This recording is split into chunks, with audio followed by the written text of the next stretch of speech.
What kind of lasting impact do you aspire to create in this world? What is the legacy you hope to leave behind? Now, this is what I firmly believe in. Plant trees under whose shade you do not plan to sit. Plant trees under whose shade you do not plan to sit. That's SEWA, a Sanskrit term for selfless service, an important concept in Sanatana Dharma that involves pure generosity and compassion. Please join me on a journey of compassion and selflessness, a story of a little hero. But before that, just I want to quote the Bhagavad Gita sloka. Bhagavad Gita says, selfless service is the act of giving simply to a worthy person without any attachment, at a proper time, at the proper place, with good intent. Let's move towards that journey. Just imagine intensive care unit, ICU, a place of hope and fear, a place of uncertainty and anxiety. A little girl suffering with severe blood disorder lay in a bed, hooked up with multiple machines beeping and buzzing around her. She was in desperate need for the blood transfusion to keep her alive. Despite the doctor's best effort, her health condition deteriorated, and she was literally battling for the life. The machines beeped ceaselessly as she struggled to breathe.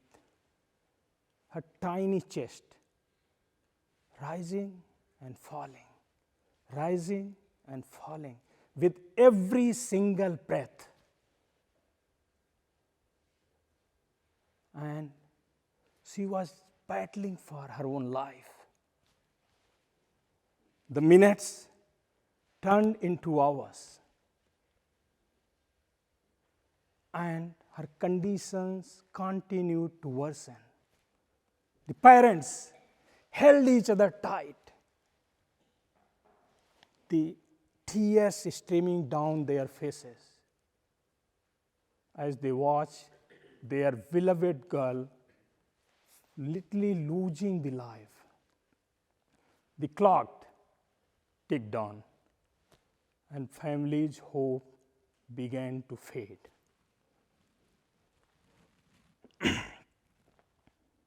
Now, in midst of this despair, as a last possibility, the blood of 6-year-old brother was tested. And fortuitously, it was a match. Quickly, the doctor turned to the boy. Young man, we would like to take some of your blood to give to your sister to save her life.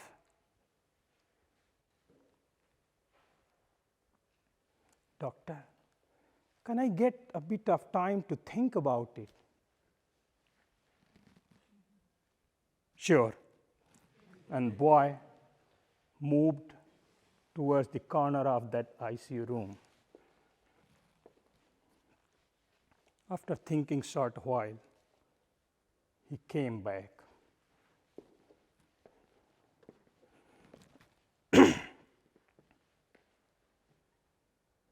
I will give blood to my sister. A surprise response from 6-year-old boy. The boy was placed in the bed next to his sister. The transfusion started. And you know what? The little girl quickly started the sign of improvements, regained her color and vitality, and everyone was overjoyed. However, the boy turned to the doctor.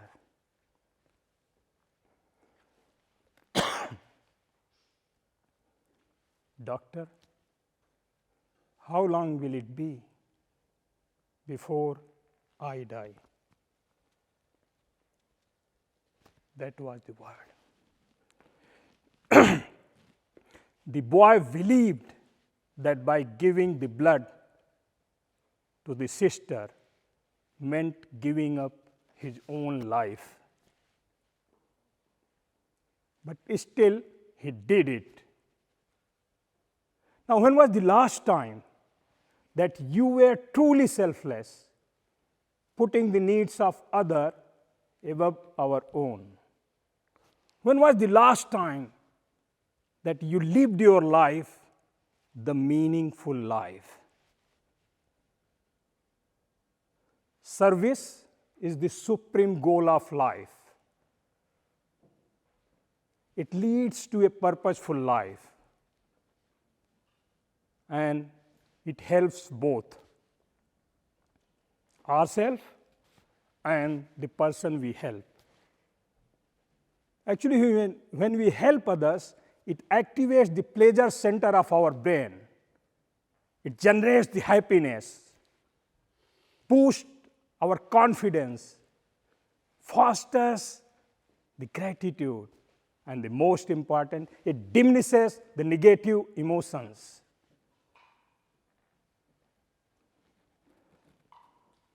The Bhagavad Gita says, the ignorant work for the profit of their own, but the wise work for the welfare of others. Giving with the string attached, string of expectation, is not a SEWA. Now the big question is, when will you be ready to serve? It could be difficult considering your own responsibilities, the challenges, and the difficulties.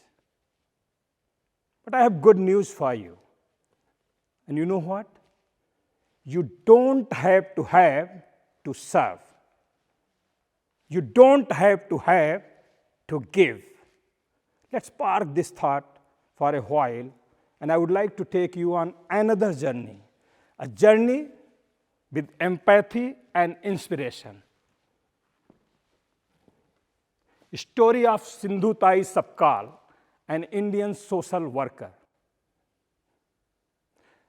She was born in a destitute village in Maharashtra, India. She stood up firmly against a local mafia who was exploiting the villagers. But her bravery resulted in a retaliation. Sindhutai was being shunned and outcast by her own family. With no option left, she was living in the road, on the railway platforms, begging and singing for the food. On her journey, spanning miles and miles of journey, she encounters numerous children who were abandoned by their own families, begging for the food. Now, Sindhutai could have thought, I have our own problem, thousands of problems, hardship, why I need to worry about these children? But she did not. Instead, she empathized with those children and took care of them. Sindhutai started adopting the orphans. She took them under her wings, imparted her knowledge to them, and tirelessly worked day and night to feed them. Her effort grew exponentially, and soon she became known as Mother of Orphans by taking care of over 1,500 children. Her selfless effort was recognized with more than 700 awards, including one of the prestigious Padma Shri, a highest civilian award and honors in Bharat. Now, Sindhutai didn't serve because she had something to give, but because she had the compassion to give something. Now, when was the last time you helped someone out despite your own challenges, like the Sindhutai? The Bhagavad Gita says, as I said earlier, the ignorant work for their own profit, like the Sindhutai. The wise work for the welfare of others.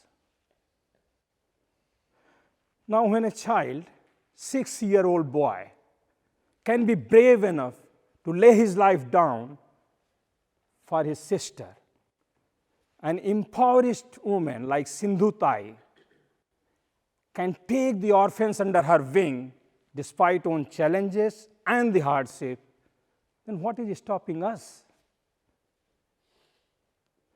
I would leave you with this thought. The service is the answer for all the sufferings. Act selflessly with compassion for the well-being of others and be ready to make the sacrifices. When we act selflessly and prioritize the well-being of others, we can make the positive impact. Practicing SEWA is the direct path for a meaningful life. Namaste.